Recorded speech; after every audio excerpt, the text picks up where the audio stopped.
हेड्रोसॉर्स, जो duck billed dinosaurs के नाम से भी जाने जाते हैं, शाकाहारी डायनासोर्स का एक प्रसिद्ध समूह है।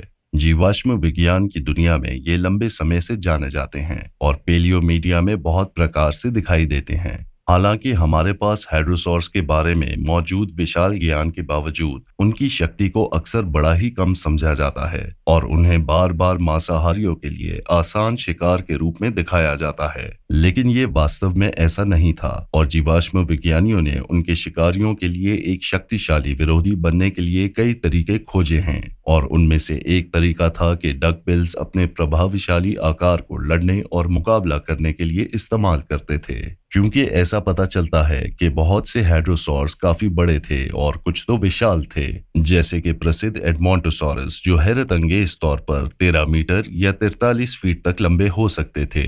हाँ, एक और हेड्रोसॉर था जो कि एडमोंटोसॉरस का करीबी रिश्तेदार था, जो उससे भी बड़ा था और अधिकांश प्रसिद्ध थेरोपॉड से भी ज्यादा बड़ा हो जाता था। साथ ही कुछ सौरोपॉड से भी टक्कर लेता था। ये शैंटंगोसॉरस था। प्रसिद्ध एडमोंटोसॉरस के विपक्षी शैंटंगोसॉरस उत्तरी अमेरिका में नहीं रहता था, बल्कि ये आज के चाइना में रहता था, जो कि शैंडंग पेनिनसुला में स्थित था। इसके जीनस का नाम शैंटंगोसॉरस पड़ा, जिसका अनुवाद लगभग शैंडोंग लिजर्ड है। इसका पूर्ण वर्णन 1973 में चीन के वैज्ञानिक शिंग शू और उनके संबंधित सहयोगियों द्वारा किया गया था, जिन्होंने एडमोंटोसॉरस के साथ इसकी समानताएं देखी। साथ ही ये भी प्रकाश डाला कि ये एक विशाल हेड्रोसॉर था, जिसके जैसा तब तक नहीं देखा गया था। ये दावा कि ये एक विशालकाय था 5 से अधिक व्यक्तियों के अवशेषों से उपजा, जो कि एक बोन बेड में एक साथ पाए गए थे।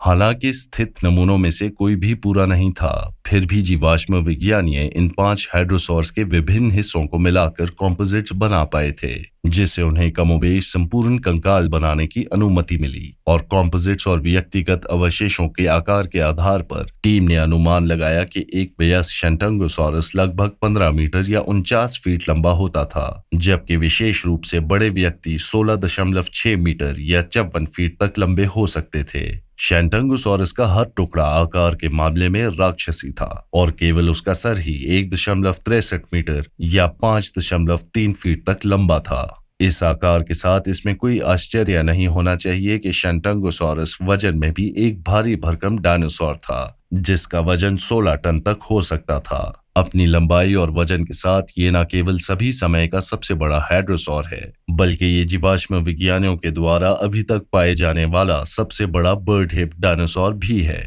इसके अलावा शायद ये सबसे बड़ा नॉन सौरोपॉड डायनासोर भी है और केवल कुछ ही डायनासोर्स होंगे जो इसको इस मामले में चैलेंज कर सकते होंगे। और जैसा कि इसका आकार था, शैंटंगोसॉरस सच में एक विशाल था, जो अधिकांश प्रसिद्ध डायनासोर्स को बौना बना देता था, जैसे कि टीरेक्स, जो शैंटंगोसॉरस जितना लंबा नहीं था और वजन में लगभग उसका आधा था। यहाँ तक कि सीटियोसॉरस जैसे सौरोपॉड्स भी इस हेड्रोसॉर से छोटे थे।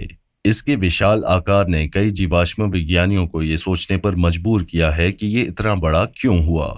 आम सहमति ये है कि इसका कोई स्पष्ट कारण नहीं है कि शैंटंगोसॉरस इतना भारी क्यों हुआ, लेकिन जाना जाता है कि कई बार मौसम और नए शिकारियों का प्रवेश जैसे कुछ विशेष कारण जानवरों को बड़े होने के लिए उकसा सकते हैं। और साथ ही जीवाश्म विज्ञानी जानते हैं कि विलक्षण महानता कुछ कारणों से लेट क्रिटेशियस एशिया में असाधारण नहीं था, जैसे कि जैगेंटोरैप्टर, सबसे बड़ा पाया जाने वाला ओविराप्टोसॉर भी क्रिटेशियस एशिया में निवास करता था। इस आकार के साथ शैंटंगोसॉरस शायद अधिकांश शिकारियों के लिए अभेद्य था, क्योंकि उसके वातावरण में कोई भी मांसाहारी उसके आकार में उससे बड़ा नहीं था। उसका सबसे बड़ा प्रतिद्वंद्वी ज़ूचेंग टायरैनस एक एशियन टायरानोसॉर, जो कि एक शीर्ष शिकारी था। इसमें कोई शक नहीं कि ये एक बड़ा थेरोपॉड था, लेकिन एक पूर्ण विकसित शैंटंगोसॉरस की तुलना में ये फिर भी काफी छोटा था और अकेले ये कुछ भी नहीं कर सकता था, खासकर जब शैंटंगोसॉरस सिर्फ बड़ा नहीं था बल्कि उसकी मजबूत और शक्तिशाली हड्डियां भी थीं,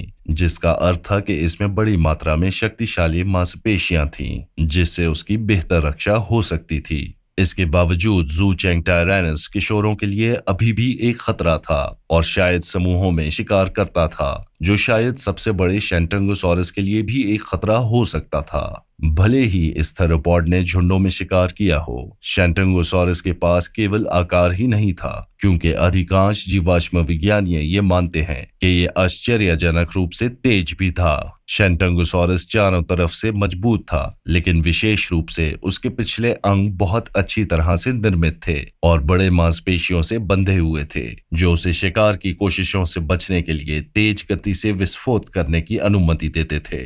और इसके अलावा शेंटंगोसॉरस शायद एक सामाजिक जानवर था, जो झुंडों में यात्रा करता था, जिससे इसे और भी अधिक सुरक्षा मिलती थी, खासकर झुंडों में युवा और छोटे व्यक्तियों के लिए। और इन सभी रक्षा तंत्रों के साथ ये सच में एक कठोर जानवर था। हालांकि ये एक जेंटल जायंट था, कम से कम जब बात उसके आहार की होती है, तो ये दूसरे और हेड्रोसॉर्स की तरह एक शाकाहारी था। शेंटंगोसॉरस के स्कल में लगभग 1500 छोटे घनेपन से भरे हुए दांतों का समावेश था, जो पंक्तियों में स्थित थे और डेंटल बैटरीज के रूप में जाने जाते हैं। ये दांत शेंटंगोसॉरस के मजबूत जबड़े के साथ मिलकर उसे कठिन पौधों का पदार्थ और खाना अच्छे से मैश करने की अनुमति देते थे। ऐसा संदेह है कि शेंटंगोसॉरस ने अपने विशाल शरीर का उपयोग करके निम्न स्तर की वनस्पतियों के साथ साथ लंबी वनस्पतियों का भोजन भी किया होगा। इसके पास एक चोंच भी थी, जिसका उपयोग ये वनस्पतियों के वांछित टुकड़ों को काटने के लिए करता था, लगभग निर्मित कैंची की तरह। खाने का ये तरीका उसके करीबी रिश्तेदार एडमोंटोसॉरस के तरीके से काफी समान था। हालांकि एक क्षेत्र जिसमें ये भिन्न था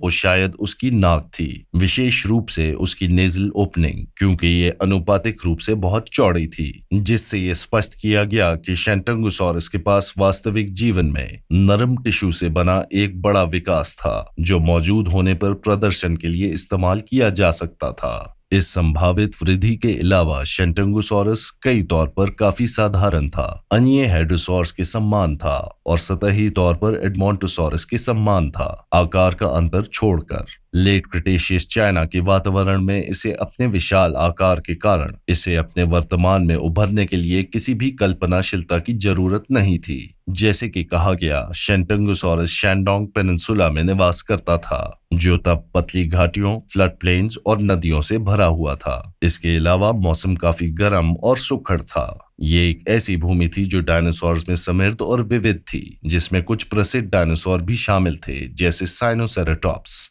इस क्षेत्र में दो और तरह के सेरोटॉप्स, एक ओविराप्टोसॉर, दो प्रकार के एंकाइलोसॉर, पहले बताए गए टायरानोसॉर और सॉरोपॉड, ज़ूचेंग टाइटन भी शामिल थे।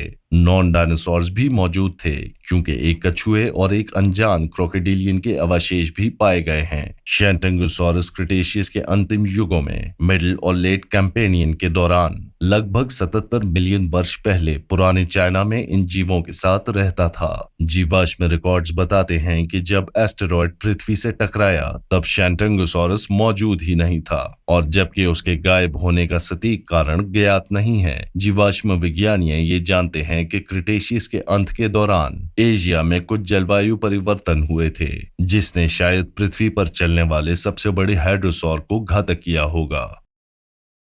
इस वीडियो को समाप्त करने से पहले मैं आप सबका धन्यवाद करना चाहूंगा। मैं उम्मीद करता हूं कि ये वीडियो आपको पसंद आई होगी। ये एक नया चैनल है एक्सटिंक्ट ज़ू का हिंदी अंश, और हम आपका समर्थन लाइक, कमेंट्स और सब्सक्रिप्शंस के रूप में प्राप्त करना चाहेंगे। बेल आइकॉन को दबाना मत भूलिएगा, ताकि हमारा अगला वीडियो अपलोड होने पर तुरंत आपको सूचित हो।